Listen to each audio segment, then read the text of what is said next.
नमस्कार, मैं अभिषेक पांडे और आज मैं हूं बेहरी ब्लॉक के बिठौली पंचायत के 3 बार मुखिया रह चुके राम विनोद मंडल के साथ में, और ये इस बार मुखिया पद के प्रत्याशी भी हैं।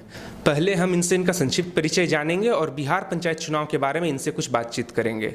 तो सर, पहले आप अपना संक्षिप्त परिचय दे दीजिए। मेरा नाम राम विनोद मंडल, मैं बहेरी प्रखंड अंतर्गत लगातार 2006 से 3 बार 2006, 2010, 2011 और 2016 में मुखिया पद से जीता हूं और पुनः मैं इस बार 2021 में मुखिया पद का उम्मीदवार हूं।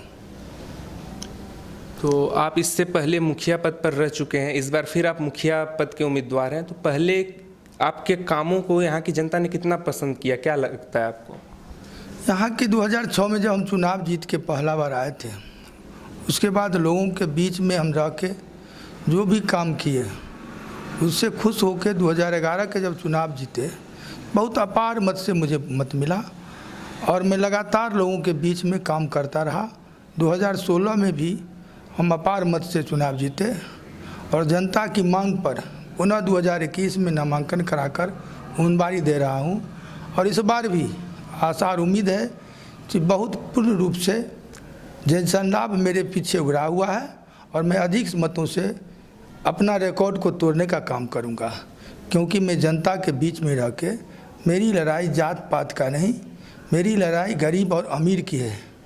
मैं गरीबों के बीच में, गरीबों के हित में जो भी काम होता है, सरकार के नीति निर्धारण के आधार पर काम करता हूं। सरकार का जो भी निर्णय होता है मैं उसके अनुकूल चलता हूं। अभी फ़िलहाल में प्रधानमंत्री नरेंद्र मोदी का डिजिटल इंडिया हो या मुख्यमंत्री नीतीश कुमार का 7 निश्चय योजना हो, जिसको मैं धरातल पर हूबहू उतारने का काम किया, जिससे जनता काफ़ी खुश है। चाहे प्रधानमंत्री आवास हो या पेंशन योजना हो, गांव की गली नली हो, जल नल योजना हो या स्ट्रीट लाइट हो, शिक्षा के दृष्टिकोण से भी मेरा पंचायत बहुत आगे है और स्वास्थ्य के दृष्टिकोण से भी मेरा पंचायत बहुत आगे है। मेरे यहाँ एडिशनल पीएससी बन के तैयार है, वह चल रहा है और मेरा पंचायत ओडीएफ पंचायत है। 2009 में निर्मल पंचायत घोषित हुआ और उस समय के डीएम प्राण मोहन ठाकुर द्वारा मुझे प्रशस्ति पत्र मिला। मैं हमेशा जनता के सुख दुख में उनके साथ रहता हूं, जिससे जनता काफ़ी खुश होकर हमको बार बार जिताता है और वह बार बार जो है उम्मीदवारी देने की प्रेरणा देता है, जिसके चलते मैं उम्मीदवारी देता हूं और जनता मुझे अपार बहुमत से जिताता है।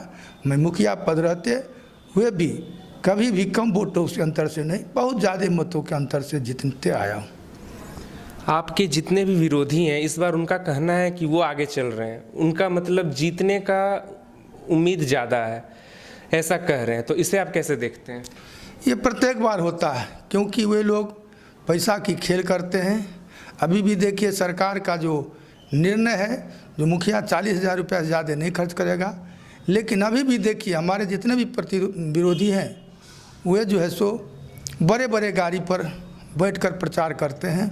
बड़े बड़े जो है 3 व्हीलर का सरकार का निर्णय है, 4 व्हीलर पर जो है उनकी गाड़ी पर लगा हुआ है और गांव घर में साड़ी धोती बांटकर, कम्बल बांटकर, पूरी जिलेबी का भोज कर, अभी भी चुनाव में उम्मीदवारी के रूप में जब हुआ था तो 40-45 एमएलए एमपी जैसे चुनाव लड़ते हैं, वैसे लड़ता है।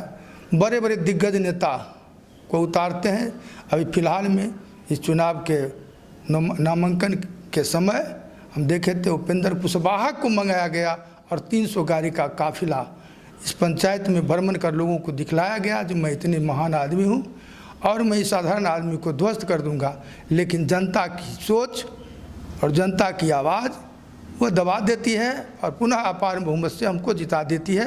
और मैं आशा और विश्वास के साथ कहता हूँ कि जितने भी बड़े बड़े दिग्गज उम्मीदवार पैसा की खेल खेलेंगे, बिठौली पंचायत की जनता नाकामयाब कर देंगे। यही मेरा सोच है और यही जनता की आवाज़ है। तो आप पहले भी 3 बार यहाँ के मुखिया रह चुके हैं और आगे भी अगर आप मुखिया बनते हैं तो ऐसे आपके विचार से कौन से काम हैं जो बाकी रह गए, जिन्हें आप पहले ध्यान देंगे? काम लगभग हमारे यहाँ पूर्ण रूप से पूरा है। जो भी बचा उचा काम है, जैसे 7 निश्चय में हमारे यहाँ कुछ गली नली बचा हुआ है हमारे यहाँ एडिशनल पीएससी खुल के तैयार है। अतिरिक्त प्राथमिक स्वास्थ्य केंद्र बिठौली में बना हुआ है, उसमें थोड़ा सा उसको अधिग्रहण करवाने की काम है। प्रतिनियुक्त कर्मचारी के द्वारा चलता है, उसको हम अधिकृत करवाएंगे। हमारे यहाँ उच्च विद्यालय दो उच्च विद्यालय हैं, दो मध्य विद्यालय है और 2 जो है सो आपको प्राथमिक विद्यालय है। शिक्षा के दृष्टिकोण से मैं सोचता हूँ मैं जीतूँ तो पुनः वह जो एडिशनल पीएससी है उसको अधिग्रहण करवाकर उसमें एम्बुलेंस की सुविधा दिलाएं और गांव में जितने भी बचा खोचा काम है जो हमने किया उसमें जो भी बचा हुआ है, जो भी त्रुटि है उसको मैं पूरा करने का काम करूंगा और जनता की जो भी चाहत रहती है उसमें 100% खरा उतरता हूं और उतरूंगा। आपके अनुसार आपके पंचायत में आचार संहिता का उल्लंघन किया जा रहा है आपके विरोधियों द्वारा, तो क्या इसके रिगार्डिंग आपने किसी से शिकायत की है? हम शिकायत नहीं किए हैं, देखते हैं लेकिन चुप इसलिए रह जाते हैं जब मैं गरीब गुरबा आदमी हूँ, वो लोग बहुत बड़े बड़े आदमी हैं, इसलिए मैं चुप रह जाता हूँ। आप अपने सभी विरोधियों में अपना मुख्य प्रतिद्वंदी किसे मानते हैं? देखिए हमारे यहाँ मेरा कोई प्रतिद्वंदी नहीं है, इसलिए मैं बहुत आगे चल रहा हूँ। मेरा कोई भी वैसा प्रतिद्वंदी नहीं है। आपके पंचायत में आपका कहना है कि आपके पंचायत में आपने जितना संभव हो सका है काम किया है, तो आपके पंचायत में जल नल योजना का कितना विस्तार हुआ है और अगर बाकी है तो क्यों? हमारे पंचायत में 12 वार्ड है, 12 वार्ड में जल नल योजना का काम टंकी बन के तैयार है, पानी चल रहा है। कहीं कुछ जगह शुरुआत में जब चली थी जल नल योजना उस समय मॉडल प्राकलन के आधार पर काम करने के लिए आग्रह किया गया, तो इसके आधार पर काम हुआ। क्षेत्रफल बड़ा होने के चलते कुछ जगह काम वंचित है, राशि के अभाव में वह काम बचा हुआ है, चेक सिस्टम बंद है। अब 15वीं वित्त से करने का आदेश आया लेकिन आचार संहिता के चलते अभी काम नहीं हुआ है। अब पुनः जो है सो किया जाएगा। अभी सरकार का स्वच्छता योजना के तहत हमको डस्टबिन वितरण करने का आदेश था, जिसको हमने वितरण किया।